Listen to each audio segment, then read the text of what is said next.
Now, while the mainstream media sleeps, my next guest is taking it upon herself to vet the First Lady of the United States, Michelle Obama. Now, Michelle Malkin says that Mrs. Obama is, quote, fair game in this election, despite the president's prior demands that journalists should, quote, lay off his wife. Now, the hypocrisy of such a request is pretty obvious, considering that the First Lady is currently running around the country promoting her latest book and appearing on numerous television programs, all to push her husband's agenda in the process. And joining me now to tell us more about the campaign to vet Mrs. Obama is the author of the New York Times #1 bestseller, Culture of Corruption, Michelle Malkin. Hi. Hi. I read your piece. Its headline was, yes, Michelle Obama is fair game. I think it's fair game. I get a little concerned when you talk about, first of all, I don't think children should be involved ever, period, end of sentence. Do you agree with that? Yep. Okay. I think she's fair game in as much as anything that she says politically. In other words, if she's going to talk about her husband and promote his agenda and he's the greatest thing, and then at that point she opens herself up to political criticism. Do you agree that has to take place first? Certainly, and I've done that for the last 5 years. There are very few people in the lapdog media who want to take Michelle Obama on. It isn't merely the statements that she's made in the past, and I think that you and I and a few others during the course of the 2008 campaign stepped up to the plate to talk about all of her disparaging remarks about America, the remarks and the rhetoric that earned her the moniker, in my words, of the bitter half of the Obama administration. But now, over the last 4 years, we have seen not just actions, not just words that are troubling, but actions and behavior and taxpayer-subsidized behavior.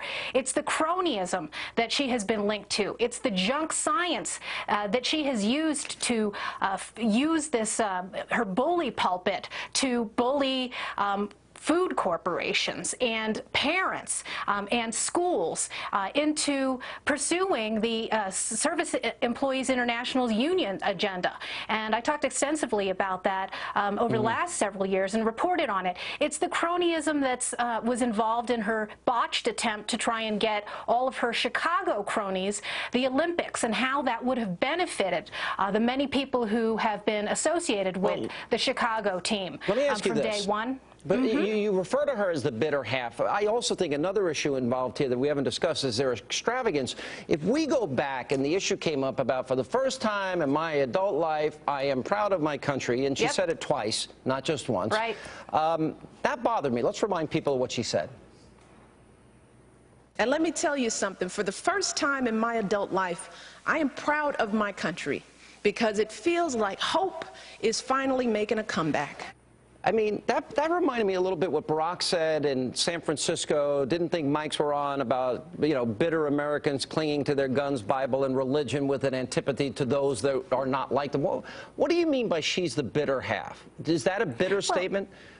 Of course it is. It's the politics of class warfare that she has been quite the cheerleader for over the last several years, over her entire public career, for that matter. She is as much an ideological hard leftist and progressive as her husband is, and I think that the media, whether it's Soledad O'Brien or Barbara Walters or people like Jon Stewart, have let her get away with it. And all the kid gloves that they treat her with now that she's on this media blitz. And I think that for a woman who so publicly has begrudged people their wealth, that it's about time that people look at how she has spent other people's money. And that includes the $6 million grant that Obamacare money is now funneling to the program that she oversaw when she was at the University of Chicago Medical Center. Let me ask you this, and that's something that we've covered as well, and I think that's an important issue. But let's go to the issue of the attack on Governor Romney's wife, that, you know, by Hillary Rosen, that she never worked a day in her life. Let's roll this tape.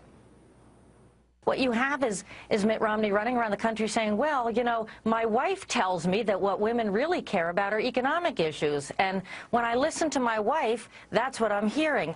Guess what? His wife has actually never worked a day in her life. She's never really dealt with the kinds of economic issues that a majority of the women in this country are facing, in terms of how do we feed our kids, how do we send them to school, and how do we worry, and why do we worry about their future. Should Michelle Obama have spoken up in that instance, considering her husband had said, you know, lay off my wife, you know, it's about me? Yeah, certainly she should have. There are a lot of people who should have spoken out. There are a lot of people on the left and tied to the Democrat Party and the Team Obama who have sat silently on the sidelines while all this misogynistic rhetoric is aimed not just at Mitt Romney, but pretty much every conservative woman in public life. And there again, I think Michelle Obama has gotten away with a lot of double talk, because at the same time that she says that we need more civility with regard to the public square, where do we see Michelle Obama? Sitting with David Letterman, who has said the most disgusting, vile things, not only about Sarah Palin, but about her children as well. There's so much hypocrisy that, you know, we could drown in it, because here's Michelle Obama. She's schlocking this garden book on every show on cable and mainstream TV from the beginning of the day to the end of the night, and nobody is going to ask her these tough questions about her behavior in the East Wing and about her failure to speak up for women, not just the women who are going to support her husband, but women in general in the workplace and stay-at-home moms as well. Just for the record, she is invited on this program, as is President Obama, but so far I've had zero luck. I don't know why. I don't understand. Yeah, too bad there's never going to be a head-to-head Michelle versus Michelle, because I'd love to vet all the First rest of the Lady media in person. Sucking up for these interviews. They're getting. I must be doing something wrong, or maybe right. Thank you, Michelle Malkin. Appreciate you being with us. And coming up.